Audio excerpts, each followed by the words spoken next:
Hello, my lovely witches and warlocks and wonderful people out there who might be watching, all 10 or so of you. Today, I want to talk about the moon. In witchcraft, we draw upon celestial energy. We ask for celestial energy to help us manifest our spellcraft. You can use planets like Jupiter, Mars, all the planets of the solar system have different symbolism and meanings that are geared towards certain spells. The moon is kind of a catch-all. It can be used for any type of magic, specifically different types during different phases of the moon. The moon is so important and it is so powerful. And think about it, even before you were called to being a witch, you knew the moon was powerful, right? It permeates our culture everywhere. And I'm not just talking about how the moon is so powerful that it controls the tides, that it has a gravitational pull, that for years and years we looked to the moon and wanted to go there, and then we did. And now we're going back, apparently. I'm not talking just in terms of the sense that it reflects light and it helps us see in the dark. And when it's a full moon, you feel safer walking. Well, I can't speak for everybody, but it's easier to walk at night when there's a full moon. It's easier to see. Whereas when there's no moon or it's overcast, things are pretty dark. Even in terms of behavior. I'm a teacher. I'm a school teacher, and every teacher knows that the full moon makes people crazy. All of our students seem to act up, behaviors get worse around a full moon. Even when I was a kid, a student myself, our class would be misbehaving and our teacher would say something like, "Oh, it must be a full moon," and it turns out it usually was. The moon is so influential. Think about it. Even in First Nations tribes or any sort of tribal society where there is no civilization as we know it, women tend to sync in terms of their menstrual cycles. They sync up with the moon, and it's called moon time. It's called moon time, at least it was when I was in Manitoba, when the Cree Nation called it moon time. And at several ceremonies I've attended, you have this truth circle thing going on of feathers being passed around, an eagle feather, and we would all speak our truth. And women had the option of holding a stone to symbolize that they were on their moon time, right? Even people who are not involved in witchcraft in one way or another, even just a little bit, have some sort of reverence, worship, or stand in awe of the moon. Think about it this way. The moon is so powerful, no matter who you are or where you are, when you see the moon, you stop and you look at it. That's the power the moon has. The moon has that power to make you stop and look at it. The sun just burns us. I'm kidding. But there's a reason why the moon is so powerful to us. You can see that evidence everywhere. And we use it in magic. We even refer to Hecate as the triple goddess of the moon, right? We perform rituals in sync with moon cycles. You have full moon rituals, but you can perform magic at any time using the moon. Now, the way the moon works is you have the waxing moon, full moon, waning moon, and new moon or dark moon or just no moon. The moon's there, but you know what I mean? When the moon is waxing, as in it's growing, right? It's approaching full moon. That is the time to do spells for attraction, right? If you want to manifest wealth, you would perform a spell to attract prosperity and wealth to you, right? The earlier you do it in the waxing phase, the longer manifestation tends to take place. The closer to a full moon, the closer to the full pregnancy, we will say, of this idea, the more potent and powerful that attractive spell will be. Which is why most people tend to perform full moon rituals, because their spells are going to be the most powerful, the most effective during a full moon. Waning moon is, okay, so it's full and now the light is receding, it's waning. This is the time for banishing spells, to repel things, okay? And the same rules apply. The earlier in the waning, the longer term type of spell that's going to happen. Closer to that new moon, the more potent a banishment is going to be.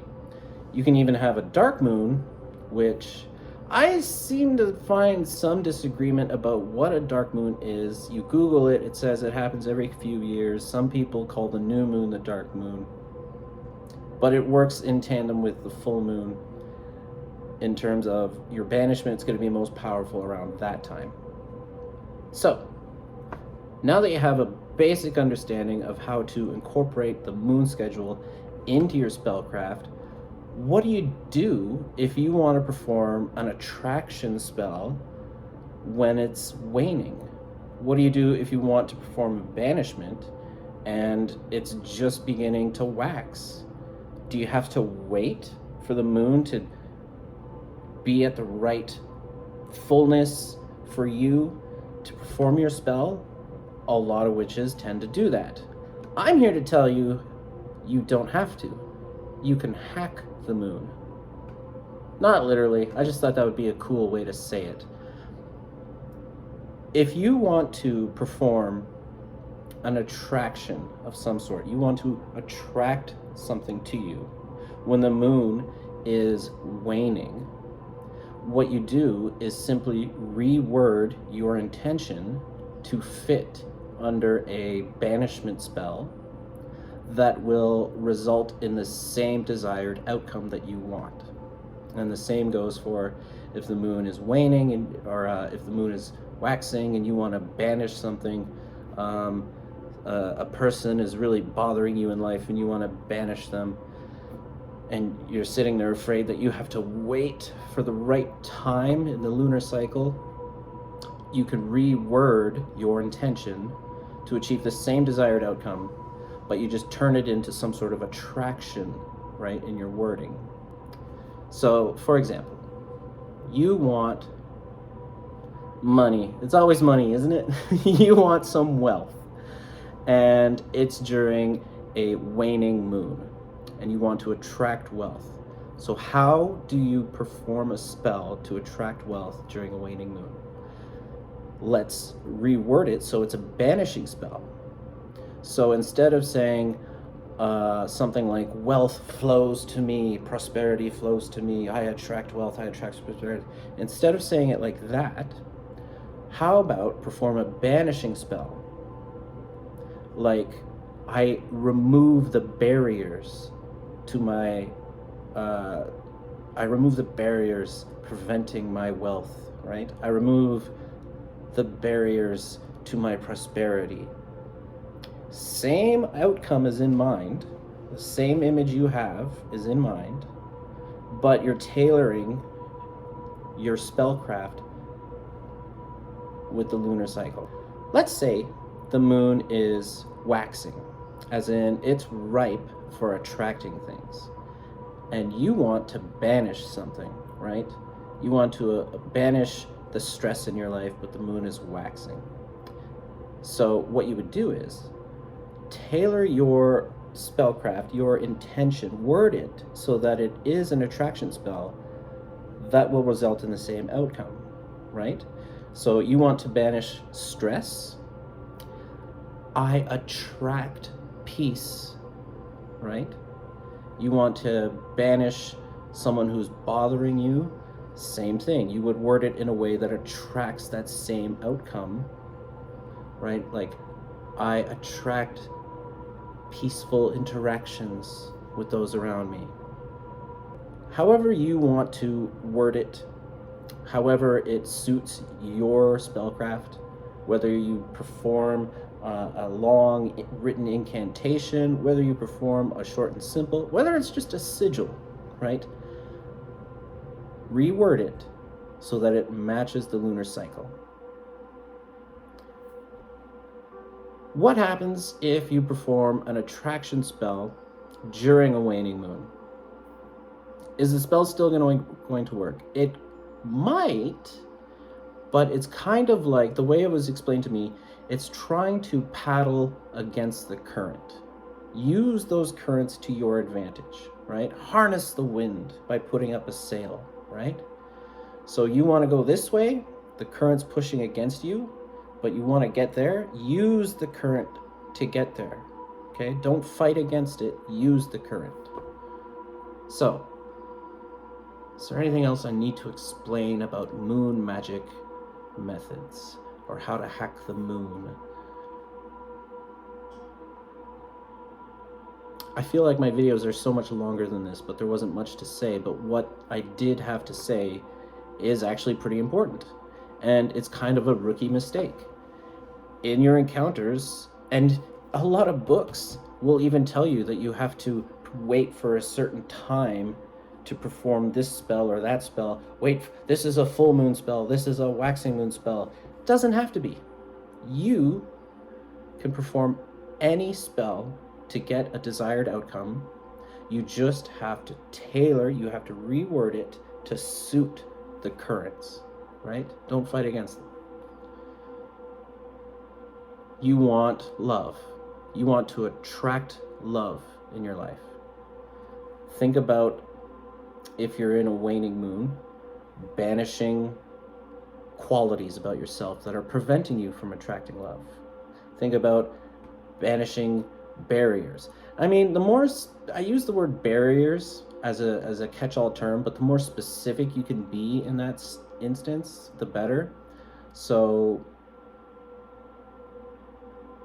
you're shy, you want to attract love in your life, but you're kind of shy. I banish my shyness, right? Same desired outcome. You want love to come to your life, but shyness is preventing you, it's getting in the way. Banish that shyness during the waning moon. I think that's about all I have to say. How you guys doing? I think the next video will be sex magic, which I'm kind of looking forward to. Don't know if I'm going to lose some people on that one, but it's an interesting topic, and it is a powerful form of magic. So stay tuned for sex magic.